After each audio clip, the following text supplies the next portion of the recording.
Welcome to another video on the God in the Heart channel. May this message transform your life.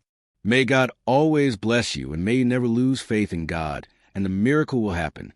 I would like to ask you now, what are the great sufferings that you identify in your life lately? What are the big issues that are capable of making your heart unhappy lately? And you will come to a conclusion that there is a limit, something you cannot change. 6 bars at the limit. Or is it your husband who is hopeless? Have you come to the conclusion that he is a lost cause? Or is it your son who is on drugs? What is it about your daughter who is missing? She has nothing left, no connection with you. Is she lost in the world? Some limit is established. And do you suffer because of it? Do you cry because of it? Something inside you is not right. Now I ask you, this limit? It is the end of everything. With it, it is the beginning. Be honest with yourself.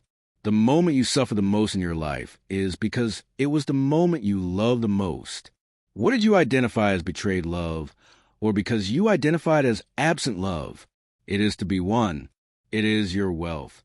My great wish here in this camp, my people, is that you have the courage to open your box of suffering and see that it is not. It is not that ugly. It is full of loves. It is full of beautiful situations that you need to reorganize, apparently wrapped in strange papers. Suffering tends to wrap what is beautiful in strange paper, Father. But isn't it beautiful to see a person we love leave? Yes, it is, because at that moment when it's breaking, the very natural process of life, you're recognizing that one day someone extracted the best that you had. We don't cry for those who didn't make a difference in our lives, people. If we're suffering for some reason, it's because it's important to us. That's why we can't despise the matter of our suffering. That's why we can't close the door and say, "You can't come in here. How can you not come in?" If he's right there, standing at the door to show you what's most precious to you, I can't help but suffer because I can't help but love. And I'm sure that if you had to go through this process of choice today, you wouldn't want either. The best things in life. For them to be truly good, you need someone by your side. The worst ones too. Whether to experience extreme joy or to experience extreme pain, we need people by our side saying, "I'm here." Then we fall into that wisdom. Life is here. Why can't I change the suffering? But maybe I can ask for the greatest of all miracles? That I discover a way to live with it, to deal with it. Why am I still convinced that the worst of all human suffering we can go through in life, the worst of all suffering we can experience, is precisely the suffering of not knowing how to suffer. We suffer twice as much every time we don't know how to suffer. I can tell you and testify from what I hear as a priest. I'm not afraid to say that much of the suffering I encounter in people is unnecessary. It could have ended a long time ago, my people, but it doesn't end because the person doesn't go through the door, keeps looking at it and crying, does nothing. How many times do I meet a person saying, "Father, I can't take it anymore in my life. Father, I can't take my life anymore." And then you ask, "And what are you doing to change?" You know she answers, "Father, I can't take my life anymore." She looks at the door and doesn't go back. Through. She stopped at the limit. My shoulders slumped. I'll never be able to do it again. Have you noticed? Sometimes we do the same thing. Something bad happens to us. You can't stop thinking about that why. Why me? Why did he do what happened? The why is a natural question in life. We are philosophers in the beginning because the question is the main theme of philosophy. When we are children, we are always asking why. We want to know the reason for everything, and we can find the reasons for many things. We will find many things. The answer, yes, is mathematical, it's scientific, it's logical. But there are moments in our lives when we can't reach any answer, because that answer doesn't exist. And what do? The moment we don't have the answer, we suffer. I know. Is a limit? Not knowing why your daughter died so tragically, not knowing the reason your son died so tragically. This puts a question inside you that makes you suffer. Why? But the big problem, my people, is that they ask, why does it ease our pain? Have you ever seen anyone be cured? Asking why? I never have you ever seen someone healed? Asking why? I've never encountered one. We all have a Calvary to climb, and this is very common because we are all human, and the happiest of men, the happiest of women. There is always a difficulty to overcome because otherwise they cannot be happy, because otherwise their happiness is infertile. There is no fertile happiness outside of suffering. You can observe what you have most joyed in life. It is what took the most work to achieve. You fought and fought and fought and fought, and one day you arrived, achieved. But you need to cry a lot. You had to wake up at dawn. You had to sleep through nights in search of what you so desired. True joy, the one that is planted pain by pain, day by day, suffering by suffering. And if we were to count everything we have to suffer ahead of us, we wouldn't even want to live anymore. The goal is to embrace the pain of each one and resolve it, because great joys are sown this way. The gospel shows us with great wisdom, right, people? Discover the scars of your soul, and we will know. Show these scars. Don't be afraid to expose your scars of the world, because we will know how happy you are from them. It's not the other way around. Our suffering doesn't have to be the face of unhappiness. It's the opposite. The genius lies precisely in you doing the opposite process. I don't allow this to destroy me. I am the one who built from this. Have you ever seen someone healed? Asking why? I've never encountered one. We all have a Calvary to climb, and this is very common because we are all human, and the happiest of men, the happiest of women. There is always a difficulty to overcome because otherwise they cannot be happy, because otherwise their happiness is infertile. There is no fertile happiness outside of suffering. You can observe what you have most joyed in life. It is what took the most work to achieve. You fought and fought and fought and fought, and one day you arrived, achieved. But you need to cry a lot. You had to wake up at dawn. You had to sleep through nights in search of what you so desired. True joy, the one that is planted pain by pain, day by day, suffering by suffering. And if we were to count everything we have to suffer ahead of us, we wouldn't even want to live anymore. The goal is to embrace the pain of each one and resolve it, because great joys are sown this way. The gospel shows us with great wisdom, right, people? Discover the scars of your soul, and we will know. Show these scars. Don't be afraid to expose your scars of the world, because we will know how happy you are from them. It's not the other way around. Our suffering doesn't have to be the face of unhappiness. It's the opposite. The genius lies precisely in you doing the opposite process. I don't allow this to destroy me. I am the one who built from this. Pain destroys me, or I build from it. There are two possibilities. Either I'll sit on the sidewalks of life and lament that my life didn't work out, that no one loves me, no one helps me, or I'll get up, roll up my sleeves, and say, I'm going to fight.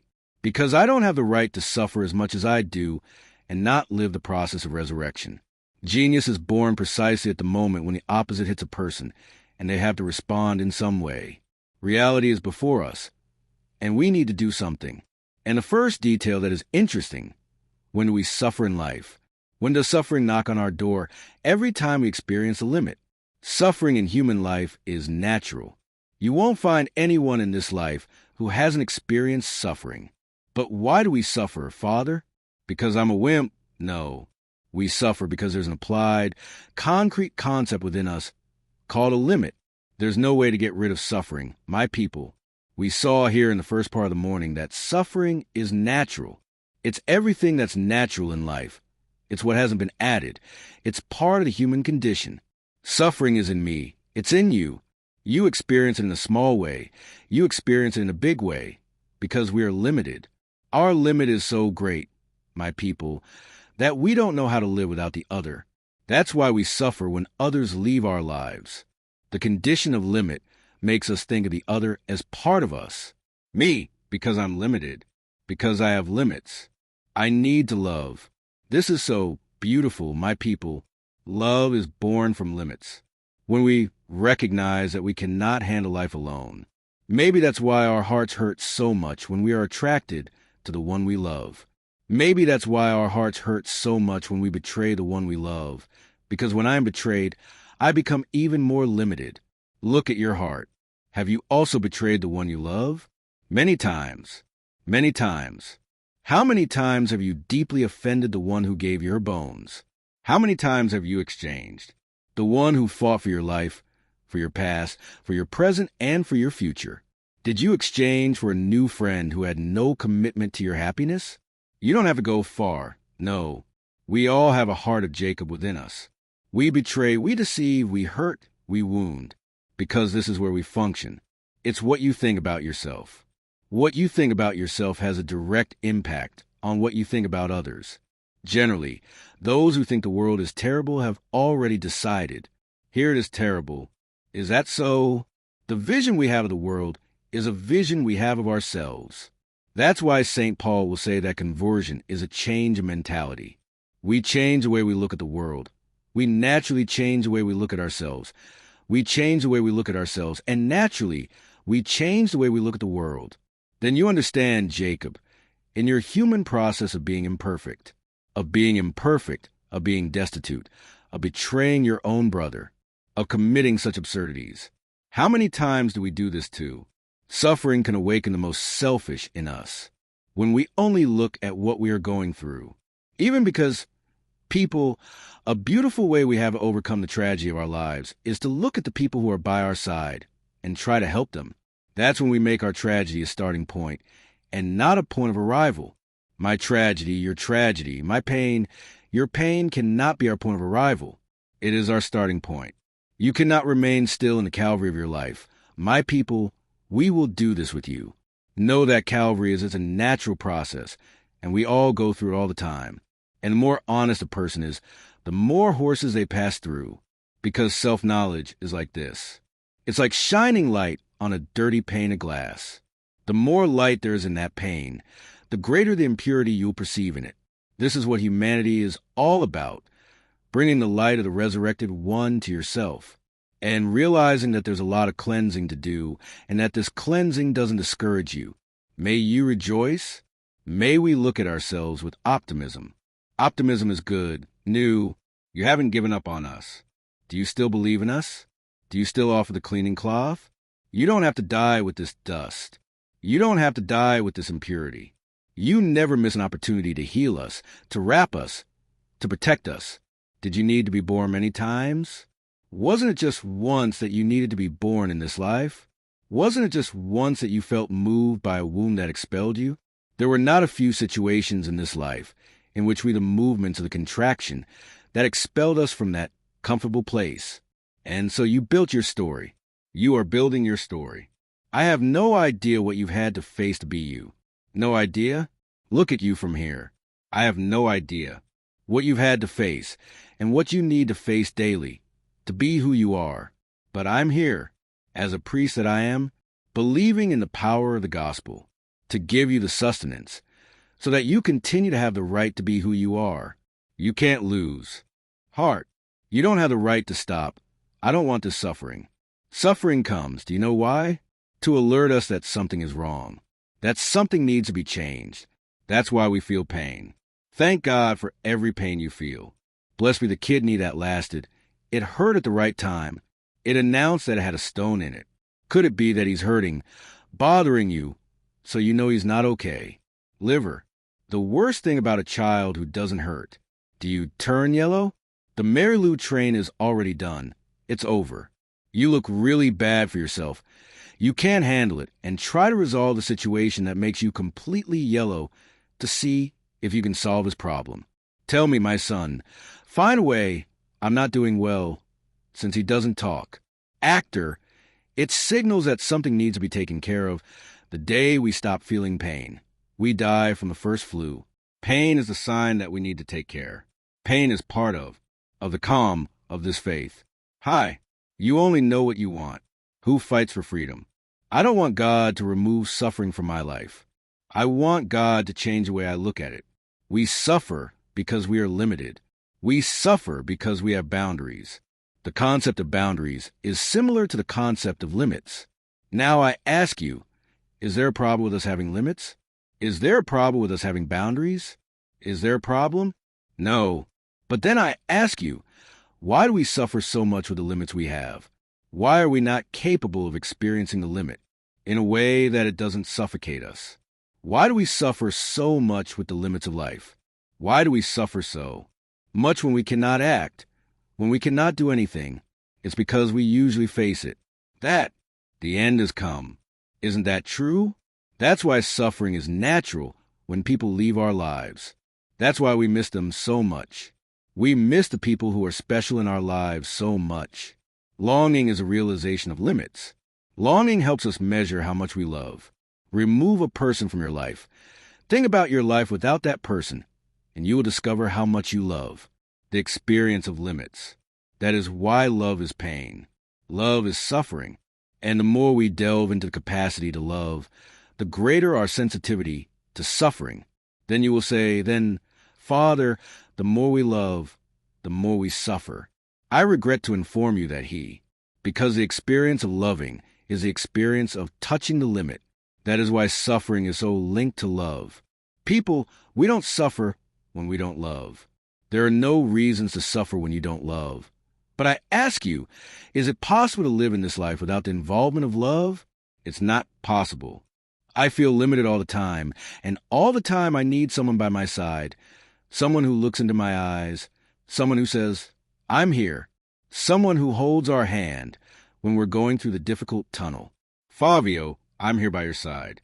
It's a moment where we dive into the adventure, the most windy, the most beautiful, the token. This is because that's when you know I need you. Princess Path. When life is squeezing you so much that there's no other cry left in this life that I need to take care of is always an expression of someone who loves.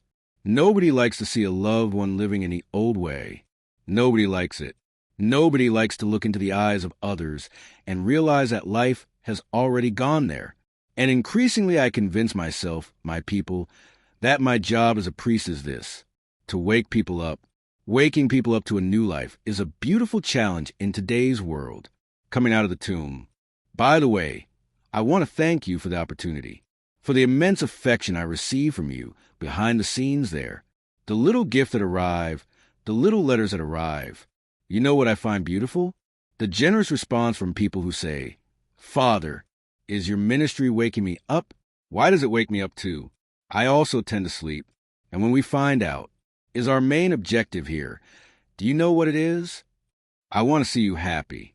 I want you to leave here better than when you arrived here. That when you arrive and find your problems at home, you will be changed.